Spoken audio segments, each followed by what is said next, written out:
कि 2016 में शराबबंदी लागू की गई, आप सब अवगत हैं। और पिछले 8 सालों में पूरे बिहार के विभिन्न थानों में, या पुलिस का थाना हो या उत्पाद का थाना हो, अब तक 8.5 लाख से ज़्यादा FIR दर्ज हो चुके हैं।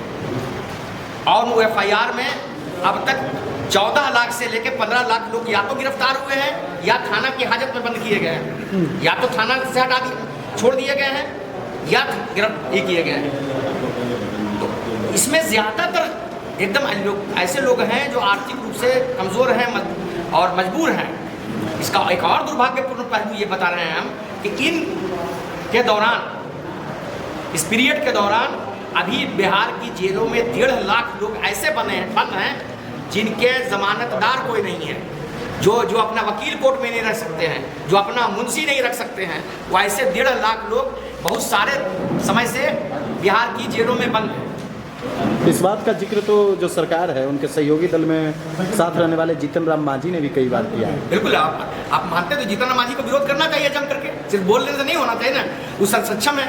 आप सम्मेलन कर रहे हैं अशोक चौधरी जी अपने समाज का, और उसमें एक मरतबा भी उन्होंने पासी समाज पर जो जुल्म हुआ, जो महिलाओं पर जुल्म है, अभी बहुत सारी महिलाएं बंद हैं शराबबंदी के नाम पर, ताड़ी के नाम पर किस तरह लोगों का शोषण दोहन किया गया है और जेल में महिलाएं बंद हैं। क्या किया अशोक चौधरी जी ने? सरकार में बहुत प्रभावशाली है तो सरकार को पर उनको दबाव डालना चाहिए था। आज राष्ट्रीय जनता दल ने जो है पासी महाजुटान के ताड़ी प्रतिबंध को लेकर के क्या कहेंगे उस पर? यहाँ देखिए, हम ताड़ी भी शराब बंदी का में उसको ला दिया गया है। हम तो उसको बिल्कुल एक मानते हैं कि ये एक ऐसा उत्पाद है जो शराब की नशा की श्रेणी में नहीं आता है। हम तो उसको हर्बल प्रोडक्ट मानते हैं। इसलिए हमारा मानना, हम लोगों ने, हमारे नेता ने घोषणा कर दिया है कि हमारी सरकार बनेगी तो कैबिनेट का पहला संलेख ये होगा कि ऐसे सारे मुकदमे खत्म करेंगे, हम शराबबंदी खत्म करेंगे। अभी पिछले की बात करते हैं आप लोग सर, क्या वजह रहा है कि आज़ादी के 70 साल लगभग होने के बाद भी दलितों को उठा नहीं पाए? बिल्कुल, ये उन लोगों से पूछिए जो लोग सरकार में बने हुए हैं, बिहार का नेतृत्व कर रहे हैं। दलितों में श्री जीतन राम मांझी जी और श्री चिराग पासवान जी क्यों नहीं उनके बीच में बात कर रहे हैं कि आज भी जुल्म हो रहा है। उत्तर प्रदेश की स्थिति क्या है कि एक MP भी जो है अपने घर से निकलने के लिए सोच रहा है। आपका सवाल बिल्कुल जायज़ है। और दूसरा सवाल जो ज़मीन सर्वे का है, तो ज़मीन सर्वे के संबंध में हम आपको कहना चाहेंगे कि टोडरमल ने 1539 ईस्वी में पूरे देश में सर्वे शुरू किया था। उस समय न कंप्यूटर था, न कैमरा था, ना ये प्लेन से सर्वे होने का काम होता था। लेकिन टोडरमल ने 5 साल के दरमियान भारत के घर और खेत खलिहान को छोड़िए पूरे देश के पहाड़ और जंगल को भी नाप दिया था। आपके लिए, आपको देखना हो तो आप जाके प्रेस जो है, सरकारी प्रेस, पटना गुलजार बाग प्रेस है, उसमें जाके देखिए कि टोडरमल के हस्ताक्षर वाला आज भी मौजा मैप, गाँव का नक्शा, देश का नक्शा, राज्य का नक्शा बना हुआ। तो आप समझिए, बाद में अंग्रेज़ों के शासनकाल में 1910 ईस्वी के आसपास हुआ नवादा जिला का, उसमें 1913 में संपन्न हुआ। कितने अच्छे से आज भी जाके नवादा के अभिलेखागार में देखिए कि कितना बढ़िया, मैंने उसको देख के आप आश्चर्यचकित रह जाएंगे जो पुराना सर्वे का। बाद में उसके 70 सालों के बाद 1970 में सर्वे शुरू हुआ, जो फाइनल हुआ 1980 में, जिसको हमारे यहाँ पहले वाले को क्रेस्टल सर्वे कहते हैं, इसको रिविजनल RS कहते हैं, रिविजनल सर्वे कहते हैं। वो भी, उसमें भी बहुत कुछ सुलझा हुआ था। लेकिन इस बार की स्थिति है कि नवादा शहर में 10,000 ऐसे घर बने हुए हैं जो कैसरे हिंद लिखा हुआ है खतियान में, या बिहार सरकार बना लिखा हुआ है, और आपने उसको अभी तक उसके लिए कोई पॉलिसी आपने नहीं बनाई। किसुआ में 10,000 ऐसे मकान बने हुए हैं जो खाता नंबर 889 में है, जिसमें सैकड़ों साल, 200 साल से मकान बना हुआ है। तो आप समस्या, आप पहले वो रजिस्ट्री हो जाती थी, अब बिहार सरकार के खाता में आपने आंख बंद करके ये बगैर देखे कि ये मकान बना हुआ है किसी व्यक्ति का, आपने जमीन रजिस्ट्री पर रोक लगा दिया है नीतीश सरकार ने।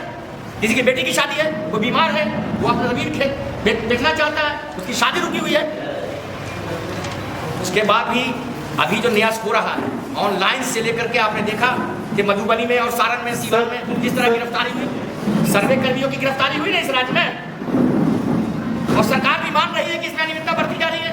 तो जैसे भारतीय जनता पार्टी के जो अध्यक्ष है दिलीप जायसवाल जी, जो उस समय रेवेन्यू मिनिस्टर थे, उन्होंने कहा कि हाँ इसमें अनियमितता बरती जा रही है। तो जन स्वराज पार्टी मांग करती है कि बिहार में जो जातीय जनगणना हुई और जो आर्थिक आर्थिक सर्वेक्षण हुआ, मैं आपको पूरे देश का समाचार दे रहा हूं, उसमें एक बात सरकार ने कहा था, घोषणा की थी कि बिहार सरकार को इस जातीय जनगणना आर्थिक सर्वेक्षण के आधार पर, जो आर्थिक सर्वेक्षण में जो बिहार की भयावह तस्वीर आई है, बिहार में जो गरीबी की तस्वीर आई है, राज्य सरकार ने कहा कि हम 94 लाख परिवारों को 2-2 लाख रुपया देंगे। कहां दिया बताइए, कहां मिला है? जाति जनगणना से क्या लाभ होंगे समाज को?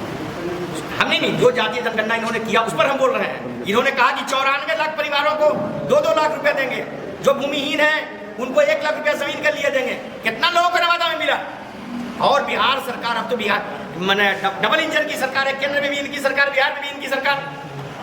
नीतीश जी तो अब बेचारे हैं, तो भारतीय जनता पार्टी के नेतृत्व वाली सरकार केंद्र में यहाँ भी है, लेकिन आपने जो नहीं बिहार को विशेष राज्य का दर्जा दिया, जबकि जातीय जनगणना की सर्वे रिपोर्ट में यह कहा गया है कि विशेष राज्य का दर्जा बिहार को मिलना चाहिए, और राज्य सरकार ने भारत सरकार से अनुशंसा की है जातीय सर्वेक्षण के आधार पर, बिहार के आर्थिक सर्वेक्षण के आधार पर, कि बिहार को विशेष राज्य का दर्जा मिले।